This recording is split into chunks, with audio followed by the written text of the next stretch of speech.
सोमनाथ के नाम से वहीं पर जाने जाते हैं। सौराष्ट्र में सोमनाथ जी हैं, प्रथम ज्योतिर्लिंग है। बोले सोमनाथ भगवान की जय हो। आगे है मल्लिकार्जुन। कल आप लोगों ने श्रवण किया कि कार्तिक जी को मनाने के लिए शिव पार्वती जी उनको पीछे पीछे गए। जब कार्तिक जी विवाह के कारण रुष्ट हो गए थे, गणेश जी का विवाह हो गया था, तो उन्होंने संकल्प लिया कि अब हम विवाह करेंगे नहीं, और क्रौंच पर्वत पे जाकर विराजमान हो गए। इधर माता पार्वती शिव जी इनके पीछे पीछे गए और वहीं पर विराजमान हो गए। इस रूप में हम यहीं रहेंगे और अपने पुत्र की देखभाल करेंगे। तो हर 15 दिन में माता पिता मिलने जाते हैं बारी बारी से, एक लोग पूर्णिमा को, एक लोग अमावस्या को। वो है मल्लिकार्जुन। बोली मल्लिकार्जुन भगवान की। अब है महाकालेश्वर। ये उज्जैन में इनका दर्शन होता है। एक राजा था और वो शिव जी की आराधना कर रहा था। उस राजा का नाम था श्रीकर। और श्रीकर एक बालक का नाम था। बालक ने क्या किया कि वो राजा की पूजा को देखता रहा कि कैसे पूजा करते हैं। शिव जी की पूजा कर रहे थे, आराधना कर रहे थे, नैवेद्य चढ़ा रहे, फल फूल चढ़ा रहे। तो जो बालक था श्रीकर, तो वो देखता रहा। ईंट पत्थर एकत्र कर लिए, ईंट पत्थर एकत्र करके कुछ पत्ते बीन के ले आया, कहीं कुछ लेके आ गया, और वहीं पर वो जैसे पूजन राजा कर रहे थे वैसे वो करने लग गया। पूजा कर रहा था और पूजा करते करते करते करते वहीं पर सो गया। मासूम है ना बालक, सो गया। जैसे ही सो गया तो माँ ने उसे देखा कि बच्चा खेलते खेलते सो गया, तो गोद में उठा के ले गई, अंदर सुला दिया। जब बच्चे की निद्रा खुली तो वो चिल्लाने लग गया, मेरे बाबा का, मेरे भोले बाबा, मेरे शिवलिंग का मैं पूजा कर रहा था।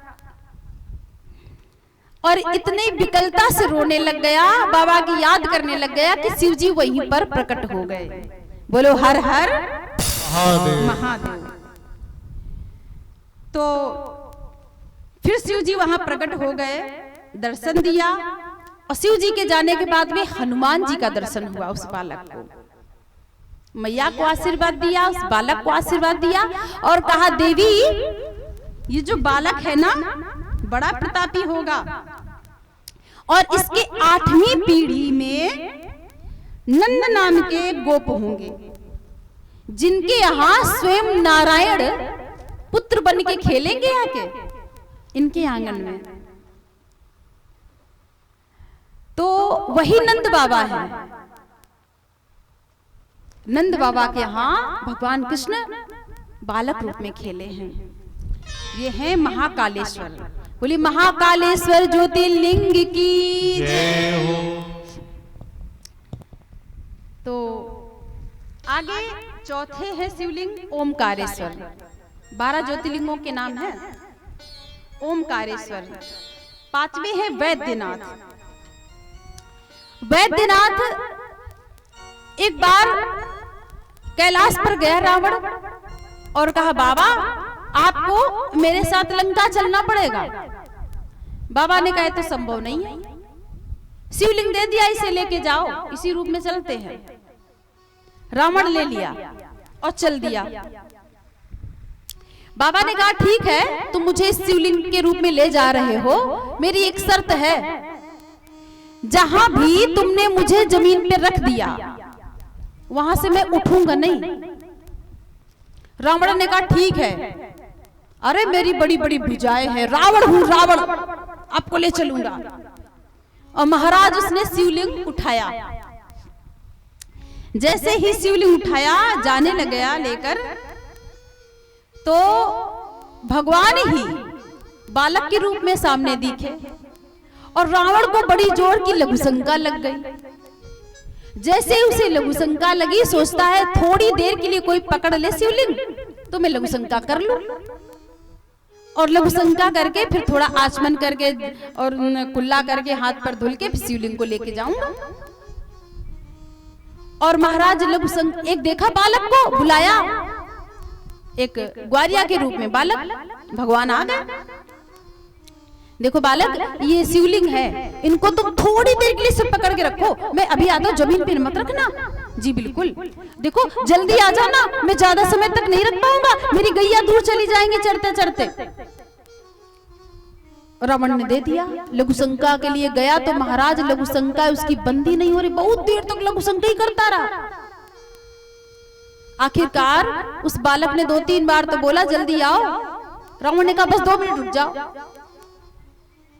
अब तो लघु शंका उसकी प्रभु की लीला, तो बालक ने उस शिवलिंग को वहीं पर रख दिया, और प्रभु के कहने के अनुसार फिर वो शिवलिंग को हिला भी नहीं पाया रावण। बोलो हर हर महादेव। फिर कहते हैं कि रावण लंका गया और अपनी पत्नी मंदोदरी को लेकर के आया, मंदोदरी के साथ में पूजा की है।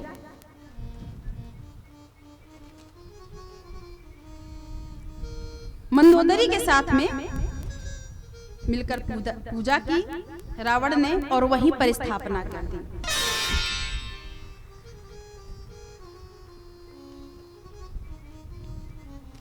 आगे भीमाशंकर का वर्णन है। भीमाशंकर को प्रणाम करते हुए सूत जी शौनकादि ऋषियों को रामेश्वरम के बारे में बताते हैं। कहते रामेश्वरम, रामेश्वरम कहाँ है? बोले ये रामेश्वरम की स्थापना स्वयं श्री राम ने की है। लंका पर विजय प्राप्त करने से पहले, लंका में जाने से पहले स्वयं भगवान राम ने शिवलिंग की स्थापना की। पूजन के लिए रावण को बुलाया था, ऐसा वर्णन आता है।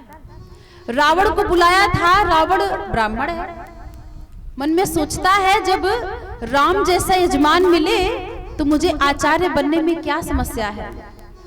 फक्र महसूस किया और सोचता है कि उनकी पत्नी तो मेरे पास में है, हरण करके ले गया था ना, पत्नी तो मेरे पास में है, बिना पत्नी की तो पूजा हो नहीं सकती। तो जानकी जी को लेके गया है,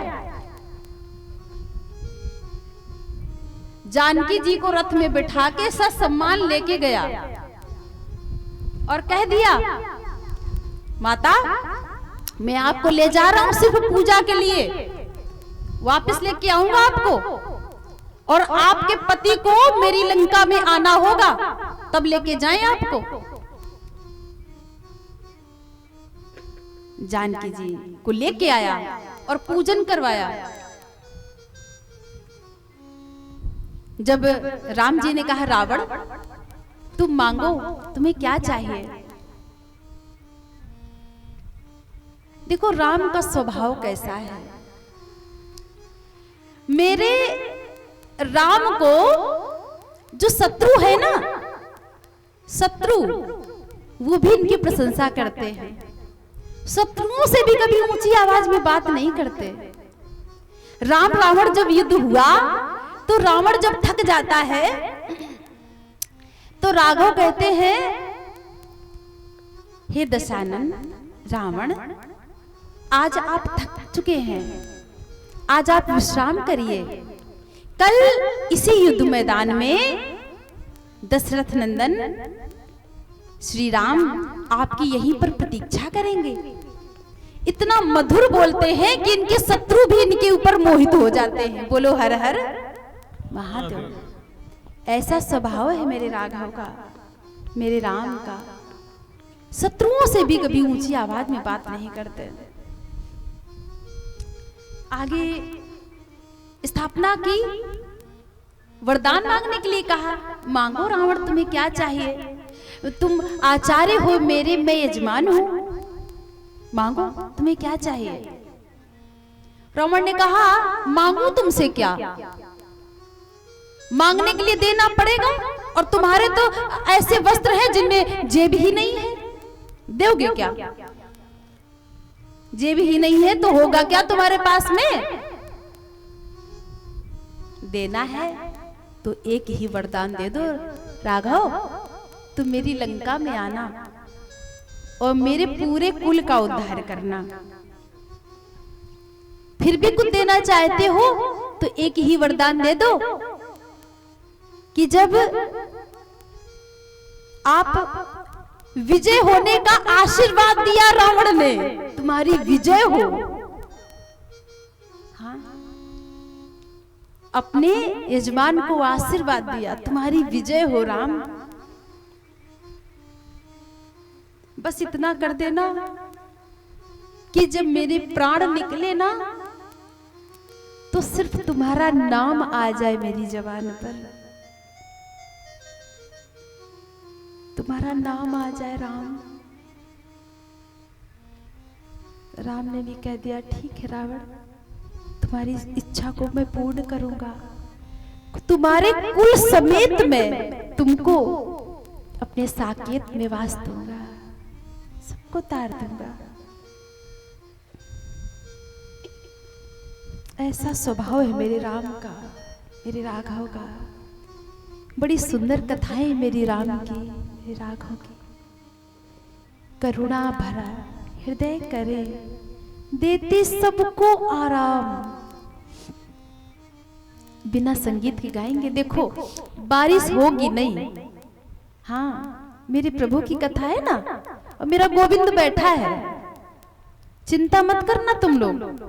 कहते हैं कथा पांडाल में आ जाओ, फिर ओले भी गिरे ना तो फिर वक्ता और श्रोता को हटना नहीं चाहिए। बारिश क्या है? तो आज विश्राम दिवस है, आनंद से कथा श्रवण करेंगे।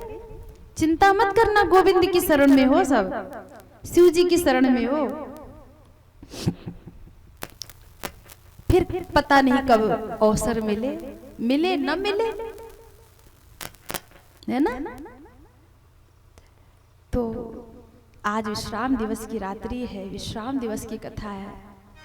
जितने भी लोग हो सुख से कथा श्रवण करो, जाना आना तो लगा रहेगा। तो महाराज करुणा भरा हृदय करे, देते सबको आराम।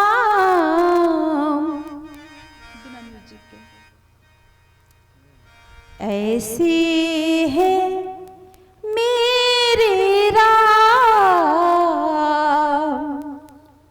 ऐसे है मेरे राम, ऐसे है मेरे राम,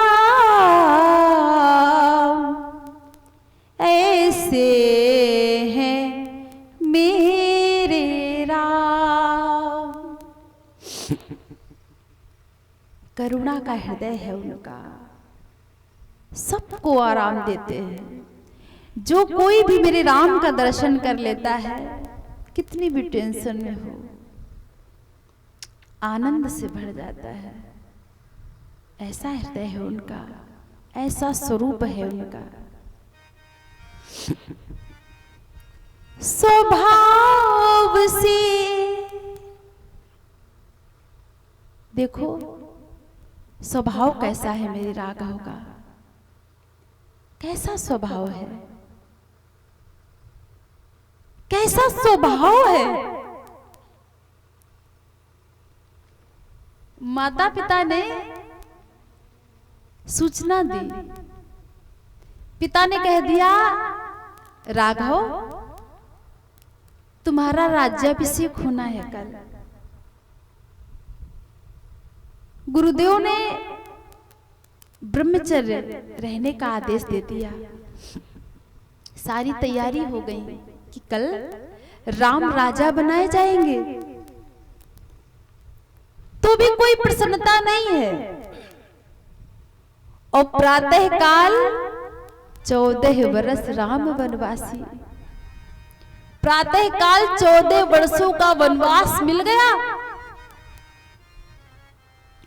एक बार भी मेरे राम ने ये नहीं कहा कि पिताजी मेरा कसूर क्या था, आखिर मेरा दोष क्या था,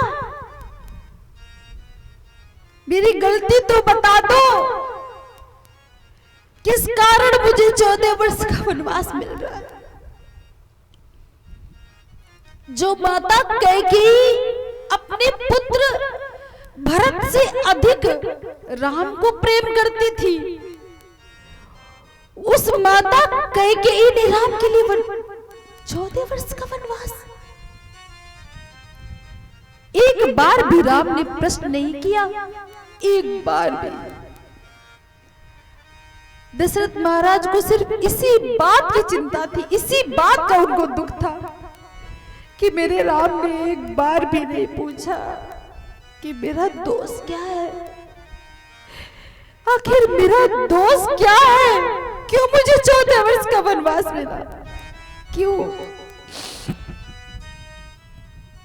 एक बार भी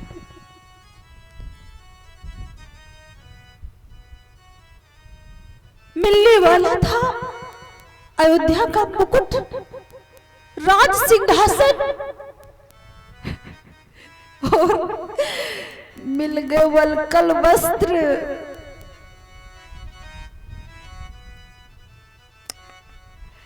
पहननी थी सोने की पादुकाएं,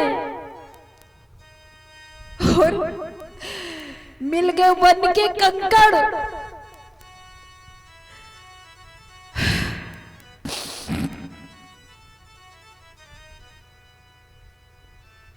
ऐसा पुत्र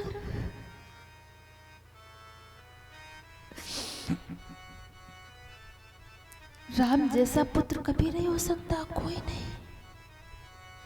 आजकल के पुत्र होते तो प्रश्नों की झड़ी लगा देते कि छोटे को राज्याभिषेक मेरा क्यों नहीं।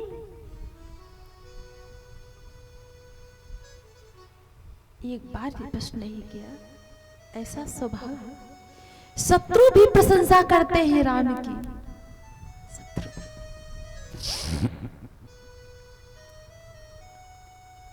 तो रावण ने राम को आशीर्वाद दिया, राम तुम्हारी विजय हो, तुम्हारी विजय हो। और आना लंका, ले जाना अपनी जानकी को, लेके चल दिया। वही रामेश्वरम है,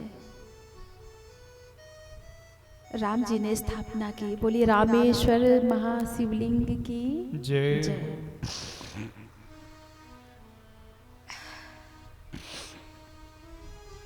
आगे नागेश्वर के बारे में बताया है। त्र्यंबकेश्वर महादेव जो नासिक में विराजमान है, माता कौशल्या और माता अहिल्या और गौतम ऋषि की कथा आती है। आगे केदारनाथ,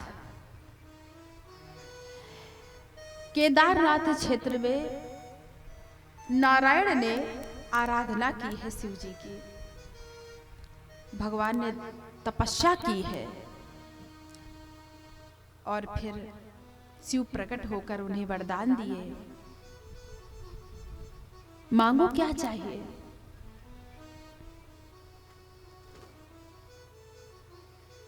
तो कह दिया कि आप यहीं पर विराजमान हो जाओ। वहीं पर केदारनाथ और बद्रीनाथ, नारायण भगवान और मेरे प्रभु शिव जी विराजमान है।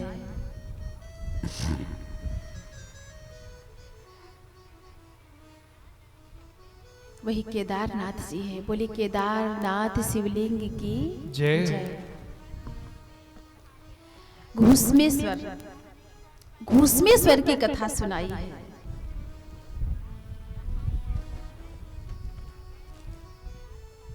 घुसमेश्वर कहाँ है, इनकी स्थापना कैसे हुई, ये विस्तार से आप हमें बताएं।